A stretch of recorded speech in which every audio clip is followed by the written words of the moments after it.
ጡት ማጥባት እርግዝናን ይከላከላል? አዎ ይከላከላል። አንዲት እናት ከወለደች በኋላ ጡት በማጥባት ያልተፈለገ እርግዝናን ወይም ካለቅድ የሚመጣን እርግዝና መከላከል ትችላለች። ግን እንዴት ነው የሚለውን በደንብ ለይተን ማወቅ አለብን። በትንሹ 3 ክራይቴሪያዎች መሟላት ያሉባት ጉዳዮች አሉ።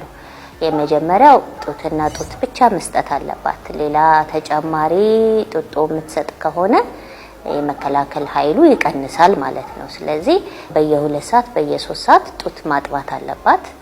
ሁለተኛ ደግሞ እያጠባች የወር አበባ ማየት የለባትም። የወር አበባ ማየት ከጀመረች ጡትን ብታጠባ ተጨማሪ ሌላ መከላከያ መጀመር አለባት። ሌላኛውና የመጨረሻው ደግሞ ጡት በደንብ ከመከላከያ እኩል ጠንክሮ መከላከል የሚችለው ከወለደች እስከ 6 ወር ድረስ ነው። በዘልማድ ጡት እያጠቡ እስከ 2 አመት ድረስ 3 አመት ድረስ ይከላከላል። ጠንካራ ነው ነው እንደዛ አይደለም።